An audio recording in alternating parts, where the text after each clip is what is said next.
السلام عليكم ورحمة الله وبركاته. نحمده ونصلي على رسول الكريم أما بعد فأعوذ بالله من الشيطان الرجيم بسم الله الرحمن الرحيم واعتصموا بحبل الله جميعا ولا تفرقوا صدق الله العظيم. ইসলামী ছাত্র আন্দোলন বাংলাদেশ মানিকগঞ্জ জেলা শাখা কর্তৃক আয়োজিত আজকের জেলা সম্মেলনের উপস্থিত সংগ্রামী প্রধান অতিথি বিশেষ অতিথি উপস্থিত রয়েছেন ইসলামী ছাত্র আন্দোলন বাংলাদেশ মানিকগঞ্জ জেলা শাখার সংগ্রামী সহযোদ্ধা সভাপতি ও মানিকগঞ্জ জেলা শাখার বিভিন্ন ইউনিয়ন ওয়ার্ডের দায়িত্বশীল বৃন্দগণ এবং আমার সামনে উপস্থিত আগামী দিনের নেতৃত্ব দানকারী ছাত্র সমাজ, সকলকে জানাই বাংলাদেশ খেলাফত ছাত্র মজলিস মানিকগঞ্জ জেলার পক্ষ থেকে আন্তরিক শুভেচ্ছা ও অভিনন্দন। সংগ্রামী সাথী ও বন্ধুগণ, সৃষ্টি জগতের সর্বশ্রেষ্ঠ মাখলুক হচ্ছে মানুষ। পবিত্র কোরআনের ভাষায় মানুষের সর্বপ্রথম যে পরিচয় হলো তা হলো মানুষ আল্লাহ তাআলার প্রতিনিধি বা খলিফা। আর আল্লাহ তাআলা এই মানুষকে একমাত্র তার প্রতিনিধিত্বের দায়িত্ব মর্যাদা দান করেছেন।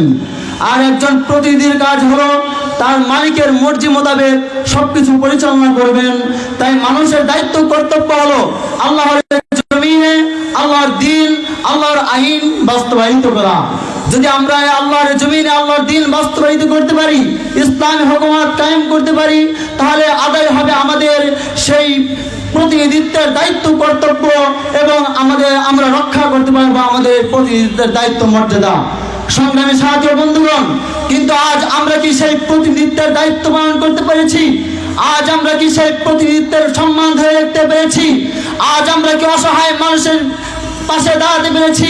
আজ রিক্সা চালকের পাশে দাঁড়াতে পেরেছি? না, আমরা পারি নাই।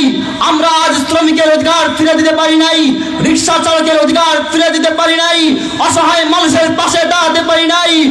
আজ সেজন্যই পৃথিবীর চারদিকে অন্যায়, অবিচার, জুলুম, নির্যাতন, চোর, ডাকাতি, রাহাজানি শুরু হয়েছে। সংগ্রামী সাথী ও বন্ধুগণ, আজ পৃথিবীর একদিকে শুধু মানুষ নিজের অধিকার পাওয়ার জন্য শুধু জীবন দিয়েই যাচ্ছেন, আর অন্যদিকে একদল শুধু জীবন নিয়েই যাচ্ছেন। আজ একদল টাকার পাহাড় গড়ছেন, অন্যদিকে গরিব অসহায় মানুষ চিকিৎসাহীন অবস্থায় মারা যাচ্ছেন।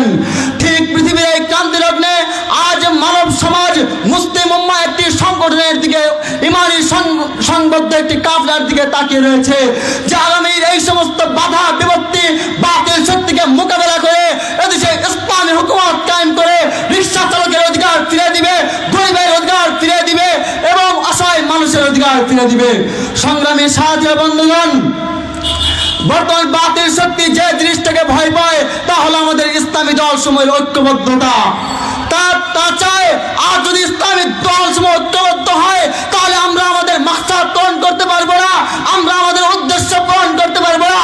আরে ভাই, আমরা বলি যদি খোদার কসম, যদি আমার নবীর অপমান করা হয়, ইসলামী দলের বিরুদ্ধে কথা বলা হয়, কওমি মাদ্রাসার বিরুদ্ধে কথা বলা হয়, কওমি মাদ্রাসার ছাত্রদের দিকে কোনো জোর টানা হয়, তাহলে কে কোন দল করি সেটা দেখবো না, কে কোন নেতাকে মারি সেটা দেখবো না।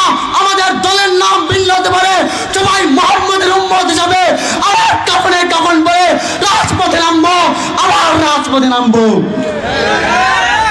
তাই আজ আমাদের ছাত্র সমাজের উদারত আহ্বান, আজ কওমি মাদ্রাসা নয়, সমস্ত মুসলিম উম্মার আহ্বান।